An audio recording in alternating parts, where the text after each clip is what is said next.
During a summer vacation trip in Europe, I saw a cool and fascinating building that got my attention. It was the Sagrada Familia in Barcelona, Spain. The architecture had an amazing outer design with a variety of colored window and pointy spikes. The inside was even better. The sun reflected off the window and created a colorful shadow all around the room. The ceiling was extremely tall and filled with many types of chandeliers. Back in Hong Kong where I live, I'm used to seeing skyscrapers and work buildings, but not the kind of grand architecture I saw in Barcelona. It stood out a lot. The Sagrada Familia introduced me to the idea that architecture can be more interesting than just imagining building blocks stacked on top of each other. Hi, my name is Max, and this is The World's Architecture in 6 Buildings. Over the next 6 episodes, I will tell you more about architecture from all over the world. We will look at the new Guggenheim Museum in Abu Dhabi, the Dadanji Mosque Hikma Complex in Niger, the ancient and magnificent Machu Picchu in Peru, the modern Aqua Tower in Chicago, the famous Church of the Savior Unspeakable in St. Petersburg, Russia, and finally, the unique Blue House in my hometown, Hong Kong.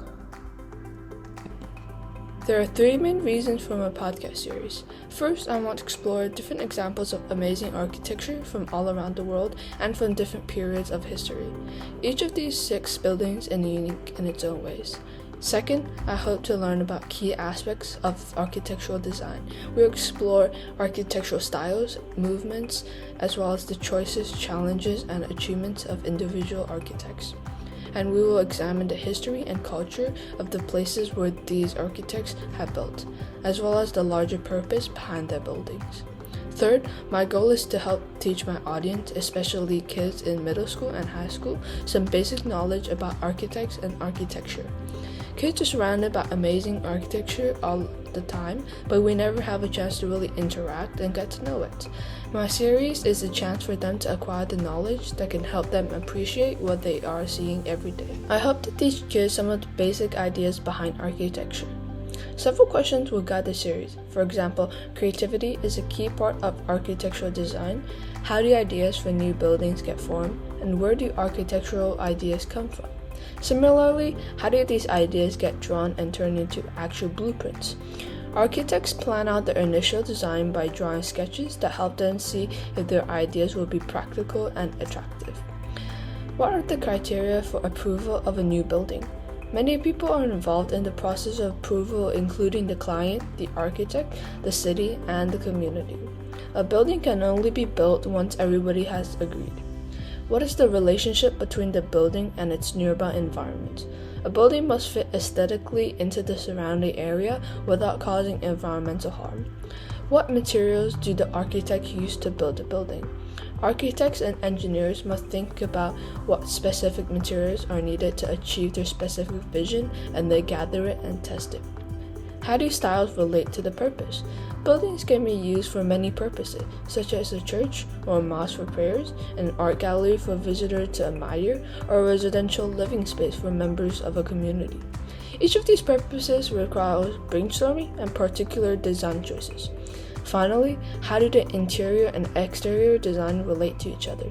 We often think about architecture as mainly the exterior look of a building, however, the interior is just as important. My series will examine 6 amazing buildings from all around the world. The Guggenheim Museum in Abu Dhabi is an art gallery in the United Arab Emirates. It reflects the Emirates' vision for celebrating the art and culture for Abu Dhabi and the Middle East. The Dadanji Mosque Hikma Complex in Niger is a local mosque for prayers, education, and social activities. Its design honors Islamic religion while also being a welcoming space for families and children. Machu Picchu in Peru is an archaeological site that once served as an ancient settlement for the Inca civilization. Unlike the other buildings in the series, it is built only of stones and local materials, using design principles specific to the Inca culture. The Aqua Tower in Chicago is a modern residential space for residents focused on maintaining an eco-friendly environment. It also features a striking and unique outer design with hundreds of balconies that resembles falling water.